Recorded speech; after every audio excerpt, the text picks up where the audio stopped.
Hello everyone, welcome to Sri tech in Telugu. SQL సర్వర్లో ఒక టేబుల్లో వందల రికార్డ్స్ని, వేల రికార్డ్స్ని, లక్షల రికార్డ్స్ని, కోట్ల రికార్డ్స్ని మనం ఇన్సర్ట్ చేయొచ్చు అట్ ఏ టైంలో.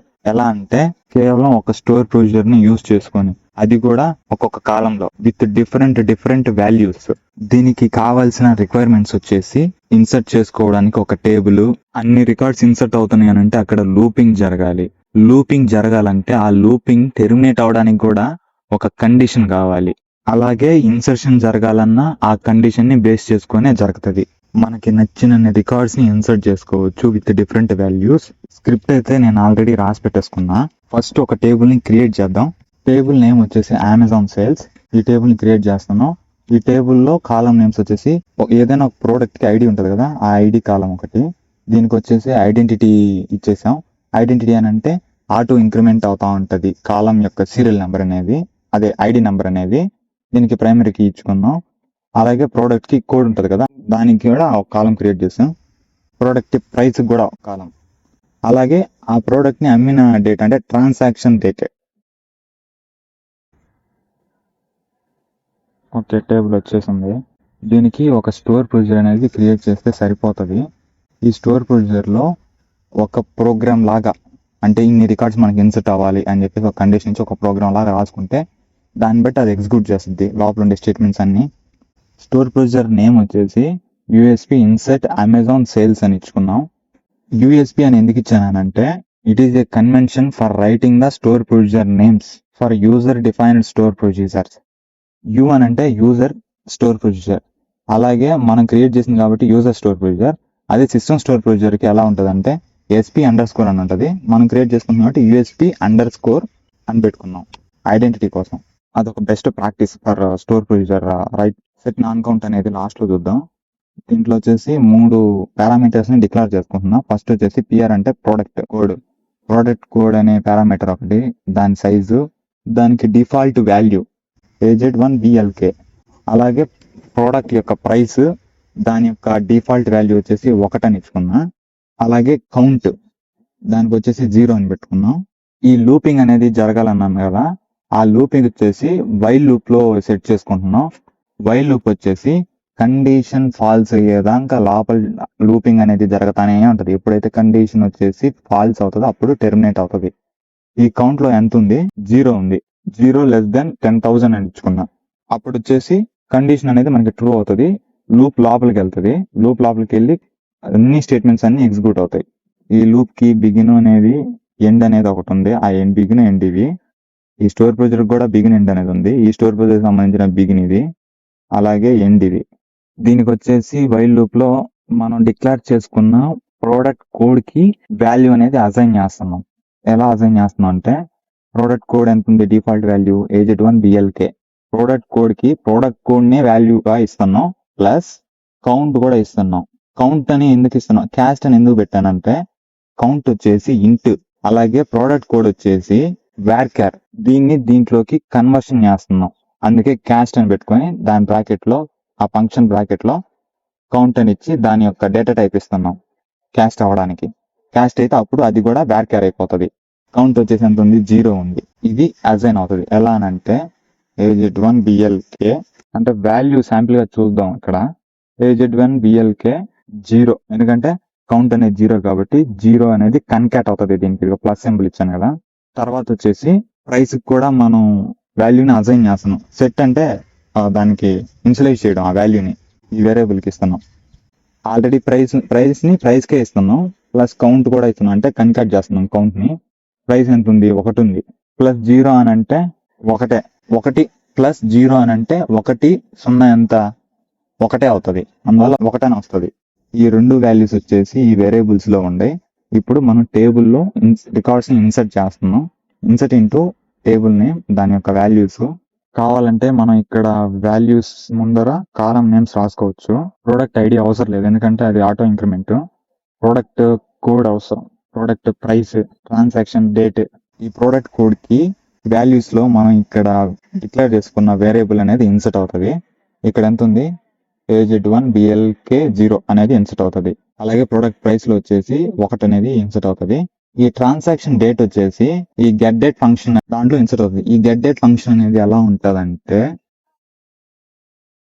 ఎగ్జిక్యూట్ చేస్తే మిల్లీ సెకండ్స్ తో పాటు ఇక్కడ వచ్చేసి మనకి చూపిస్తుంది. ఇది ఇయర్, ఇది వచ్చేసి మంత్, ఇది వచ్చేసి డేట్, ఇది వచ్చేసి టైం. ఇలా వర్క్ అవుతుంది. ఇదంతా వచ్చేసి ఈ కాలంలో ఇన్సర్ట్ అవుతుంది. ఈ కాలంలో ట్రాన్సాక్షన్ డేట్ అనే కాలంలో ఇన్సర్ట్ అవుతుంది. ఇది కూడా అంటే ఆటో ఇన్సర్ట్. కాకపోతే మనం ఇక్కడ ఇన్సర్ట్ చేసేది రెండు. ఒకటి వచ్చేసి ప్రొడక్ట్ కోడ్, ఇంకోటి వచ్చేసి ప్రోడక్ట్ యొక్క ప్రైస్. ఇవి ఇన్సర్ట్ అవుతాయి. ఈ ఇన్సర్ట్ అయిన తర్వాత వీటిల్ని మళ్ళీ ఇన్సర్ట్ అయిన వాల్యూస్ లాగే ఉంచకుండా వాటికి మళ్ళీ ఒక డిఫాల్ట్ వాల్యూస్ అనేది సెట్ చేసుకుంటున్నాం. ఎందుకు సెట్ చేసుకుంటున్నానంటే ఈ ఆల్రెడీ మనకి ఇక్కడ ఇచ్చిన వాల్యూస్ వచ్చేసి ఇట్లాగే ఉండిస్తే సరిగా ఉండదు. అందువల్ల వచ్చేసి డిఫాల్ట్ వాల్యూస్ ఇచ్చుకుంటే మనకు ఆల్రెడీ అసైన్ అయిన వాల్యూ అనేది క్లియర్ అయ్యి ఈ డిఫాల్ట్ వాల్యూ అనేది ఉంటుంది. డిఫాల్ట్ వాల్యూ అనేది ఉంటే దాని తర్వాత వచ్చే వాల్యూ దీనికి అసైన్ అవుతుంది. కాకపోతే ఇక్కడ దీనికి డిఫాల్ట్ వాల్యూస్ లో సెట్ చేసే దాంట్లో కౌంట్ అనేది ఉంది కదా, ఈ కౌంట్ అనే దాంట్లో ఈ ఒక్క లైన్ లో ఉంది ప్రోగ్రామ్ మొత్తం. ఎలా అనంటే ఇప్పుడు కౌంట్ ఆల్రెడీ ఎంత ఉంది, వాల్యూ వచ్చేసి 0 ఉంది. ఇప్పుడు ఈ ప్లస్ ఈక్వల్ టు 1 అని అంటే ఒకటి యాడ్ అవుతుంది, అంటే ఒక ఇంక్రిమెంట్ లెక్కలో వెళ్ళిపోతుంది. +1 అనేది సెట్ అయిన తర్వాత కౌంట్ కి ఇక్కడ కౌంట్ వాల్యూ ఒకటే మారుతుంది. ఈ డిఫాల్ట్ వాల్యూస్ అనేవి ఎట్లా ఉన్నట్టు అట్లాగే సెట్ చేసుకున్నాం. ఇక్కడ మారేది వచ్చేసి కౌంట్ వాల్యూ ఒక్కటే. కౌంట్ వాల్యూ అనేది మారితే ఏమవుతుంది అని అంటే ఇప్పుడు కౌంట్ వాల్యూ వచ్చేసి 1 అనుకుంటే దీని తర్వాత మళ్ళీ వచ్చేసి ఇటరేషన్ జరుగుతుంది, అదే లూపింగ్ జరుగుతుంది. లూపింగ్ జరిగేటప్పుడు ఇప్పుడు కౌంట్ 1 వచ్చేసి ఇక్కడ ఉంటది. వేరియబుల్ వాల్యూ వచ్చేసి 1 లెస్ దెన్ 10,000 అంటే వాల్యూ అనేది ట్రూ అవుతుంది. అదే కండిషన్ అనేది ట్రూ అవుతుంది. ట్రూ అవడం వల్ల లోపలికి వెళ్తుంది, లూప్ లోపలికి వెళ్తుంది. లూప్ లోపలికి వెళ్ళినప్పుడు నెక్స్ట్ టేబుల్లో పడబోయే వాల్యూ వచ్చేసి ఎలా ఉంటది అని అంటే AZ1 BLK 1 అని పడుతుంది.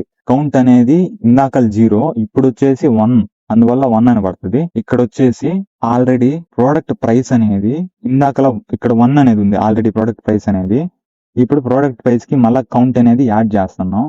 ఈ ప్రోడక్ట్ ప్రైస్ అంటే 1 + 1 అవుతుంది. ఇందాకలా 1 + 0 అయింది కదా, ఇప్పుడు 1 + 1 అవుతుంది. 1 + 1 అంటే ఇక్కడ 2 వస్తుంది. అంటే రెండో స్టేట్మెంట్ వచ్చేసి అదే రెండో రికార్డ్ వచ్చేసి 2 అని వస్తుంది. అలాగా పెంచుకుంటూ వెళ్ళిపోతుంది. కండిషన్ అనేది ఫాల్స్ అయ్యేదాకా ఇక్కడ పెంచుకోవడం, ఇక్కడ ఇన్సర్ట్ చేయడం, ఇక్కడ వచ్చేసి డిఫాల్ట్ వాల్యూస్ ని వీటిని చేయడం. ఈ 2 కాలమ్స్ ని అంటే 2 కాలమ్స్ అంటే ఈ వేరియబుల్ యొక్క వాల్యూస్ ని తర్వాత కౌంట్ ని ఇంక్రిమెంట్ చేసుకోవడం. కౌంట్ ని 10,000 దాకా తీసుకొని వస్తే అప్పుడు కండిషన్ అనేది ఎప్పుడైతే ఫాల్స్ అవుతుందో, అదే వైల్ లూప్ అనేది కండిషన్ ఫాల్స్ అవుతుందో అప్పుడు వచ్చేసి టెర్మినేట్ అయిపోతుంది. టెర్మినేట్ అయిపోయినప్పుడు ఆ రికార్డ్స్ అన్ని ఇన్సర్ట్ అయినవన్నీ మనం చూసుకోవచ్చు. ఈ స్టోర్ ప్రొసీజర్ ని ఒకసారి ఎగ్జిక్యూట్ చేసి చూద్దాం. అది క్రియేట్ చేసి చూద్దాం. క్రియేట్ అయిపోయింది. అలాగే ఇప్పుడు ఎగ్జిక్యూట్ చేద్దాం. ఎగ్జిక్యూట్ చేయాలంటే ఏం లేదు, చిన్న command exec store procedure name. అప్పుడే రిజల్ట్ రాలేదు, ఎందుకనంటే ఎగ్జిక్యూషన్ లో ఉంది. ఇదిగోండి, ఇదిగో ఎగ్జిక్యూటింగ్ అంటే ఇంకా ఎగ్జిక్యూట్ అవుతా ఉంది.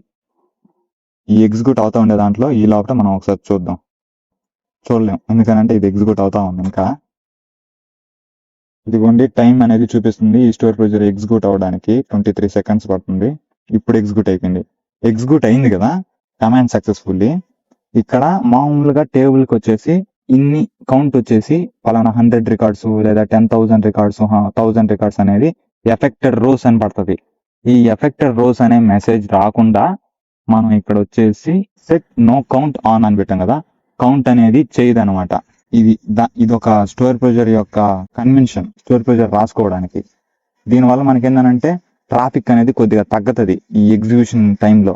అంటే ఎగ్జిక్యూట్ అవ్వడం కౌంట్ చేయడం, ఎగ్జిక్యూట్ అవ్వడం కౌంట్ చేయడం కాకుండా కౌంట్ చేసేది పక్కన పెట్టి ఎగ్జిక్యూట్ అనేది అవుతా ఉంటది. ఒకటే పని ఉంటుంది, 2-3 పనులు లేకుండా అట్లాగా. ఇప్పుడు వచ్చేసి టేబుల్ ని చెక్ చేద్దాం. ఇదిగోండి డిఫరెంట్ వాల్యూస్ వచ్చాయా. ప్రోడక్ట్ ఐడి ఇది వచ్చేసి ఆటో ఇంక్రిమెంట్ కాలం, ఇది వచ్చేసి ప్రోడక్ట్ కోడ్ వచ్చేసి ఫస్ట్ ఇది, తర్వాత ఇదిగోండి ప్రోడక్ట్ ప్రైస్, దాని యొక్క డేట్ టైము. ఈ డేట్ టైం అనేది ఎందుకు తీసుకున్నానంటే మనకి దీన్ని ఎగ్జిక్యూట్ చేయడానికి 16-18 సెకండ్లు అట్లా పట్టింది కదా. ఇలా టైం పట్టినప్పుడు అనేది మిల్లీ సెకండ్స్ అనేది టైం చేంజ్ అవుతుంది. టైం చేంజ్ అయినప్పుడు వచ్చేసి మనకి ఈ కాలంలో ట్రాన్సాక్షన్ డేట్ అనే కాలంలో కూడా టైం అనేది మిల్లీ సెకండ్స్ లో చేంజ్ అవుతుంది. కాబట్టి మనం గెట్ డేట్ అనే దాన్ని ఇచ్చుకున్నాం. గెట్ డేట్ అని ఇచ్చుకునంటే ఆ చేంజ్ అయిన టైమింగ్ అంతా దీంట్లో ఇన్సర్ట్ అవుతా ఉంటది. అలాగే ఇదిగోండి ప్రోడక్ట్ కోడ్, ప్రోడక్ట్ ప్రైస్, దాని టైమింగ్. ఇక్కడ వచ్చేసి మిల్లీ సెకండ్స్ చూడండి 197, 243, 247 ఇట్లా చేంజ్ అవుతా వచ్చింది ఈ ట్రాన్సాక్షన్ డేట్ అనే కాలం. అంటే ఈ కాలం యొక్క వాల్యూస్ అనేది చేంజ్ అవుతా వచ్చినాయి. ఏ కాలంకి కూడా ఒకటే వాల్యూస్ అనేవి లేవు. కాకపోతే ఇక్కడ ఈ ప్రోడక్ట్ ఐడి అనేది, ప్రోడక్ట్ ప్రైస్ అనేది ఒకటే మాదిరి వచ్చినాయి. కానీ ఇవి అనేది ఒకటి కాదు, సపరేట్ ఇవ్వండి మొత్తం ఇట్లాగా ఎన్ని రికార్డ్స్ అనేవి ఇన్సర్ట్ అయినాయి. 10,000 రికార్డ్స్ అనేవి ఇన్సర్ట్ అయినాయి. ఇది వచ్చేసి మనం ఇన్సర్ట్ చేసింది కాదు, దాని పాటికి అదే వచ్చేది ఈ ఫస్ట్ కాలం అనేది. ఎందుకంటే మనం సీరియల్ నెంబర్ ఇచ్చినా ఇవ్వకపోయినా సిస్టమ్ అనేది ఆటోమేటిక్ గా దాంట్లో సిస్టమ్ జనరేటెడ్ సీరియల్ నెంబర్ అది. ఇలాగే ల్యాక్స్ ఆఫ్ రికార్డ్స్ కూడా ఇన్సర్ట్ చేసుకోవచ్చు. ఇప్పుడు ఒక 1 lakh రికార్డ్స్ ని మనం ఇన్సర్ట్ చేద్దాం, 10,000 కాకుండా. ఇలా చేయాలని అంటే మనం స్టోర్ ప్రొసీజర్ ని మోడిఫై చేసుకోవాల్సి వస్తుంది. మోడిఫై అంటే కంపెనీ డేటాబేస్, ప్రోగ్రామబిలిటీలో స్టోర్ ప్రొసీజర్ లో మోడిఫై అంటే అది ఆల్టర్ అవుతుంది. ఆల్టర్ అంటే మనం ఇక్కడ ఒక 0 పెట్టుకుంటే సరిపోద్ది. ఎగ్జిక్యూట్ చేస్తే చాలు, ఆల్టర్ అయిపోయింది. ఇప్పుడు ఈ స్టోర్ ప్రొసీజర్ ని మనం ఎగ్జిక్యూట్ చేస్తే చాలు. ఆల్రెడీ దీని టేబుల్స్ లో ఏమైనా ఉన్నాయో చెక్ చేద్దాం. టేబుల్లో ఉంది కాబట్టి దీన్ని ట్రంకేట్ చేసేద్దాం. ఒకసారి ఎగ్జిక్యూట్ చేస్తాను. ఇప్పుడు 1 lakh రికార్డ్స్ అనేవి ఎగ్జిక్యూట్ అవుతా ఉంటాయి. ఇప్పుడు ఒకసారి చూద్దాం టేబుల్ని ట్రై చేసి. రావటం లేదు, ఎందుకంటే ఎగ్జిక్యూట్ అవుతా ఉంది. ఇంకా ఈ ఎగ్జిక్యూట్ అవ్వడానికి తీసుకునే టైం ఇది. మనం 10,000 రికార్డ్స్ అయితే కొంచెం టైం పడుతుంది, ల్యాక్స్ లో రికార్డ్స్ అయితే దానికంటే ఇంకొంచెం టైం పడుతుంది. మనం ఇచ్చే నెంబర్ బట్టి టైం పడుతుంది. ఇప్పుడు 1 కోటి రికార్డ్స్ ఇన్సర్ట్ చేయాలంటే గంట అరగంట పడుతుంది. ఇప్పుడు వచ్చేసి 1 lakh మనం ఇన్సర్ట్ చేస్తా ఉన్నాం. టైం వచ్చేసి ఇంకా తీసుకుంటా ఉంది.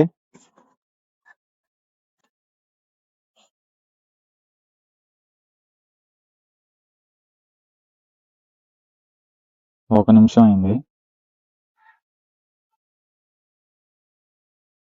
ఇంకా టైం తీసుకుంటుంది.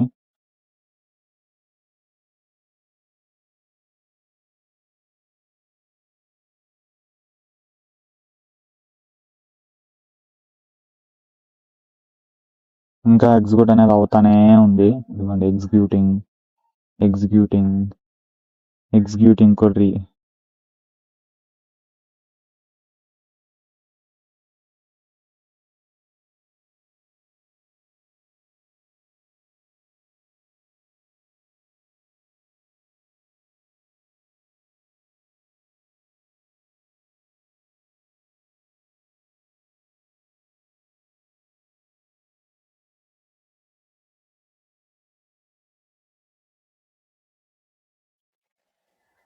అయిపోయినాయి.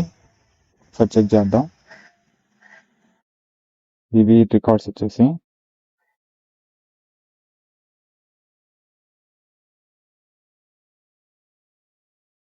అంటే ఫెచ్చింగ్ చేయడానికి కూడా టైం పడుతుంది.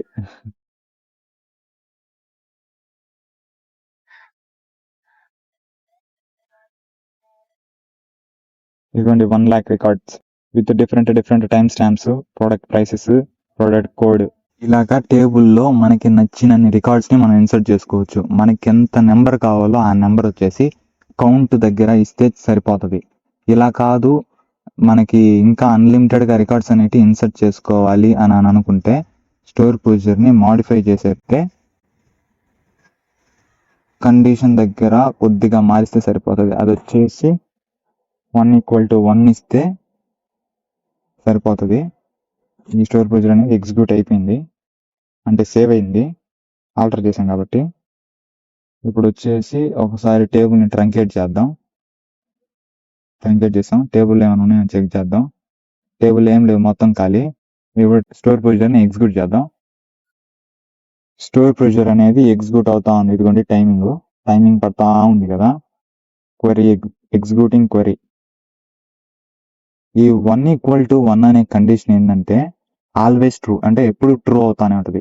ట్రూ అవడం వల్ల లూపింగ్ జరుగుతానే ఉంటుంది. లూపింగ్ జరగడం వల్ల మనకి అన్లిమిటెడ్ గా రికార్డ్స్ అనేటివి ఇన్సర్ట్ అవుతానే ఉంటాయి. ఎప్పుడైతే మనం క్వరీని స్టాప్ చేసేదాకా, స్టాప్ చేస్తేనే ఇది అనేది ఎగ్జిక్యూషన్ ఆగుతుంది, లేదనంటే ఆగదు. రికార్డ్స్ అనేటివి ఇన్సర్ట్ అవుతానే ఉంటాయి. ఇలాగ అన్లిమిటెడ్ గా ఇన్సర్ట్ చేసుకోవచ్చు రికార్డ్స్ ని. ఇప్పుడు టైం వచ్చేసి 41 సెకండ్స్ అయింది, 42 సెకండ్స్. ఇప్పుడు వరిని స్టాప్ చేస్తున్నా. స్టాప్ చేసేసా. ఎన్ని రికార్డ్స్ అనేవి ఇన్సర్ట్ అయ్యాయో చూద్దాం.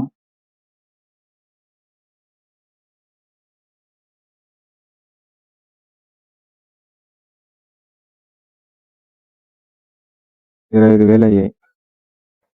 Okay, that's it. మనకు కావాల్సిన నెంబర్ ఇచ్చినా అట్లా చేసుకోవచ్చు ఇన్సర్ట్ అవ్వడానికి. లేదు అన్లిమిటెడ్ కావాలంటే ఇలా చేసుకోవచ్చు. అన్లిమిటెడ్ అయితే మనమే ఆప్ చేయాల్సి వస్తుంది. ఈ స్క్రిప్ట్ అనేది డిస్క్రిప్షన్ లో ఇచ్చున్నా, కావాలంటే యూస్ చేసుకోండి. వీడియో నచ్చితే లైక్ చేయండి, షేర్ చేయండి, కమెంట్ చేయండి. వీడియో నచ్చకపోతే అన్లైక్ కూడా చేయండి.